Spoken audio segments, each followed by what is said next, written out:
Hello అండి, welcome to Navis pre pleating. ఈ వీడియోలో లెహంగా ప్లీటింగ్ని ఎలా అరేంజ్ చేసుకోవాలో చూపిస్తాను. ఫస్ట్ ఇలా ప్లీటింగ్ ఐరనింగ్కి యూస్ చేసే పెద్ద క్లిప్స్ 2 తీసుకోవాలి. తర్వాత లెహంగా మొత్తాన్ని టేబుల్ మీద వేయటం కాకుండా ఇలా సింగిల్ లేయర్గా తీసుకుని ఐరన్ టేబుల్ మీద అరేంజ్ చేసుకోండి. లెహంగాకి జిప్ పార్ట్ ఆర్ ఉక్స్ పార్ట్ ఉంటుంది కదా, అక్కడి నుంచి ఐరనింగ్ స్టార్ట్ చేయడం కోసం లెహంగాని ఇలా టేబుల్కి క్లిప్స్తో అరేంజ్ చేసుకోండి. ఇలా కొన్ని బాల్ పిన్స్ తీసుకుని పైన ప్రిల్స్ నుంచి స్ట్రైట్గా అరేంజ్ చేసుకుని బాల్ పిన్ పెట్టుకోవాలి. పైన లెహంగా పట్టీ దగ్గర నుంచి ప్రతి కుర్చీ ఎలా స్టిచ్ చేశారో సేమ్ అలాగే మడత పెట్టి స్ట్రైట్గా టైట్గా లాగి ఇలా బాల్ పిన్ పెట్టుకోవాలి. అండ్ ఇక్కడ ఇంపార్టెంట్ విషయం ఏంటంటే, ఇది ఆల్రెడీ స్టిచ్చింగ్ చేసేసిన లెహంగానే కాబట్టి ఆ కుర్చీలను మనం అస్సలు డిస్టర్బ్ చేయకుండా అవి ఎలా ఉన్నాయో సేమ్ వాటి పొజిషన్లోనే ఒక్కొక్కటి చాలా నీట్గా అరేంజ్ చేసుకోవాలి. మీ ఐరన్ టేబుల్ వెడల్పుని బట్టి 8 or 10 ప్లీట్స్ని ఇలా నీట్గా ప్రాపర్గా అరేంజ్ చేసుకుని బాల్ పిన్స్ పెట్టుకోండి.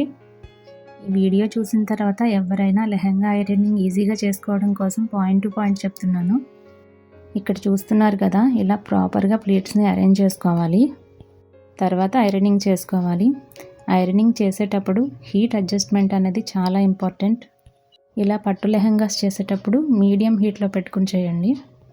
పైనుంచి కింద వరకు లెహంగాని ఇలా 2-3 టైమ్స్ ఐరనింగ్ చేసుకోవాలి. అప్పుడే లెహంగా వేర్ చేసిన తర్వాత కూడా ఆ ప్రిల్స్ అనేవి అలా స్టిఫ్గా స్ట్రైట్గా నిలబడతాయి. తర్వాత బాల్ పిన్స్ తీసేసి ఈ అంచు దగ్గర కూడా గట్టిగా ప్రెస్ చేస్తూ ఐరనింగ్ చేయాలి. ఇప్పుడు లెహంగా ప్లీట్స్ ఐరనింగ్ అనేది చాలా ట్రెండింగ్లో ఉంది కదా. ఈ వీడియో చూసిన తర్వాత మీకు మీరే ప్రతిసారి నీట్గా అరేంజ్ చేసుకోగలుగుతారు. చూస్తున్నారు కదా, ఇలా ప్రెస్ చేస్తూ 2-3 టైమ్స్ ఐరనింగ్ చేయండి. తర్వాత ఈ క్లిప్స్ తీసేసి లెహంగాని కొంచెం ముందుకు జరుపుకొని మళ్ళీ క్లిప్స్తో అరేంజ్ చేసుకోండి. మళ్ళీ ఇందాక చూపించాను కదా, అలాగే సేమ్ ప్రాసెస్లో ప్లీట్ని అరేంజ్ చేసుకోవాలి.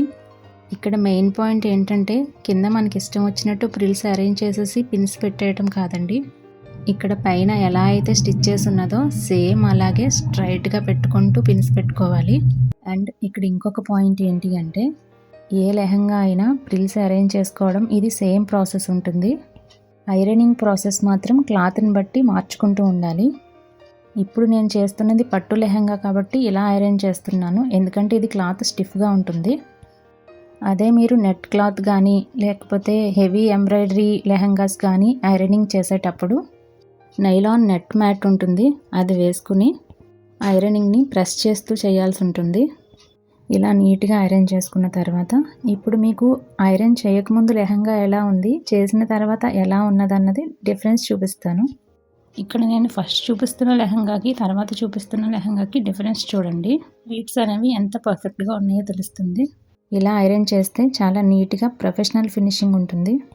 తర్వాత ఇలా ఫోల్డింగ్ చేసుకోవాలి. ఫోల్డింగ్ చేసినప్పుడు కూడా ప్లీట్స్ అనేవి అసలు డిస్టర్బ్ అవ్వకూడదు. చూస్తున్నారు కదా, ప్లీట్ పక్కన ప్లీట్ మనం పెట్టాం కదా, అది అసలు డిస్టర్బ్ అవ్వకుండా అలాగే ఉంది. ఇలా 2 లెహంగాస్ ఐరనింగ్ చేసేమ్మని నాకు ఒక క్లయింట్ ఇచ్చారు. నేనైతే ఇవి క్లయింట్స్కి డెలివరీ చేయాలి కాబట్టి ఇలా కవర్లో ప్యాక్ చేశాను. ఒకవేళ మీరు కూడా ఇలా మా దగ్గర సర్వీస్లో నీట్గా ప్లీటింగ్ చేయించుకోవాలి అనుకుంటే స్క్రీన్ మీద కనిపిస్తున్న నెంబర్కి మెసేజ్ చేయండి. మా దగ్గర లెహంగా ప్లీటింగ్స్తో పాటు శారీ ప్రీ ప్లీటింగ్ కూడా మీ రిక్వైర్మెంట్ని బట్టి నీట్ అండ్ ప్రొఫెషనల్ ఫినిషింగ్తో చేసి ఇవ్వడం జరుగుతుంది. Thank you and please subscribe.